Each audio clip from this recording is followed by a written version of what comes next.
Perkenalkan, saya Abdul Muiz. Rajin, semangat, dan berusaha. Wasluk bihamatika sabil, walatakul kaifa sabil.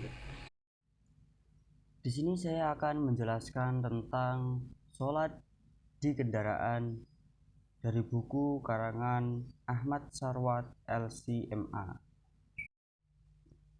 Sholat di kapal laut. Nah, di buku ini dijelaskan bahwasanya di dalam kapal laut yang besar kita bisa melaksanakan sholat secara sempurna, dimana dengan adanya wudhu, sholat secara berdiri, sujud, rukuk, dan lain sebagainya. Oleh karena itu tidak ada alasan untuk kita tidak sholat di dalam kapal laut. Kemudian sholat di pesawat. Di sini banyak pertimbangan bahwasanya kita jika tidak ada air kita boleh bertayamum, akan tetapi di dalam pesawat biasanya terdapat toilet dan airnya sangat melimpah sehingga tidak ada alasan untuk kita tidak berwudu ataupun melaksanakannya dengan tayamum terlebih dahulu. Nah, kemudian sholat di kereta api. Sholat di kereta api di sini terkadang ada dua problem atau masalah, di mana ketika kita menggunakan kereta api yang eksekutif maka kita bisa melaksanakan sholat secara sempurna. Akan tetapi jika kita menggunakan kereta yang ekonomi yang di dalamnya berdesak-desakan untuk tidak memungkinkan sholat, maka kita bisa sholat di awal waktu di jamak qashar ataupun kita bisa transit di tempat-tempat ataupun tempat-tempat pemberhentian sejenak untuk melaksanakan sholat tersebut. Kemudian sholat ketika menumpang atau menaiki bus antar kota.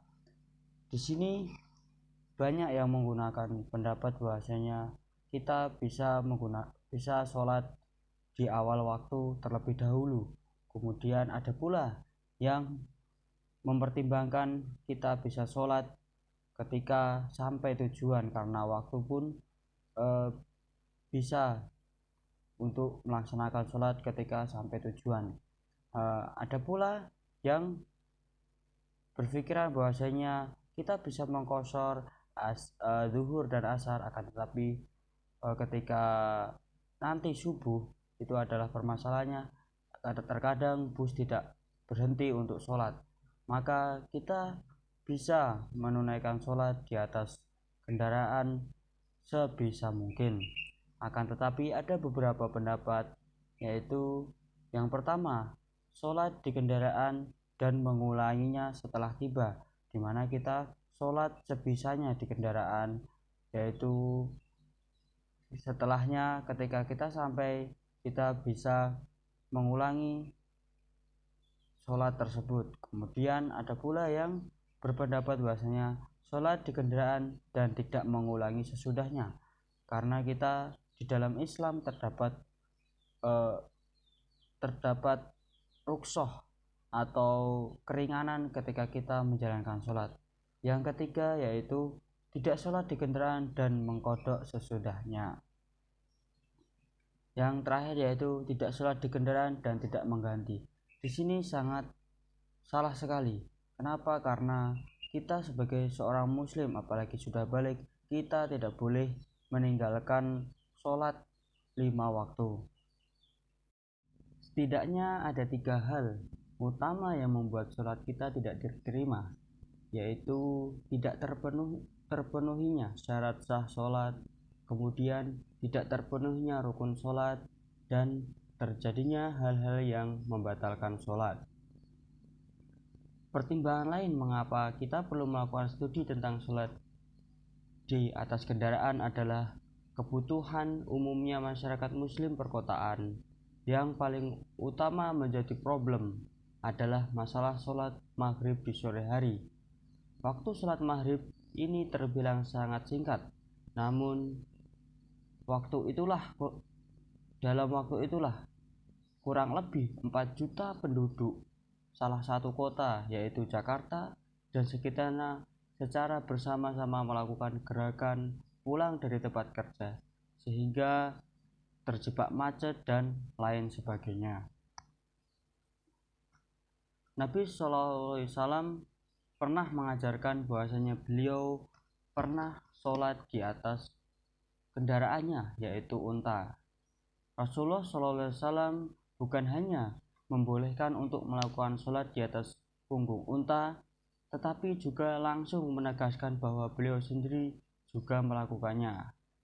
Memang pernah juga beliau SAW melakukan sholat wajib di atas punggung unta, akan tetapi keadaan yang terjadi saat itu memang tidak memungkinkan beliau untuk turun ke atas tanah.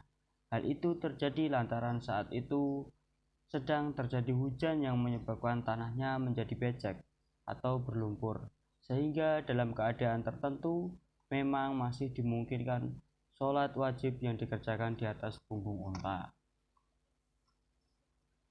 Syarat sah sholat di atas kendaraan umumnya para ulama membolehkan sholat sunnah di atas kendaraan, namun mereka mengharuskan untuk turun dari kendaraan bila yang dikerjakan sholat wajib.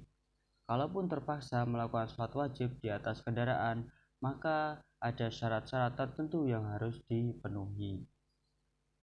Buku ini sudah mencakup berbagai macam problematika yang ada di masyarakat saat ini, khususnya dalam keadaan sholat di dalam kendaraan, di mana terdapat berbagai problematika yang perlu diselesaikan, dan di sini sudah ada solusinya dan pertimbangannya ataupun pendapat.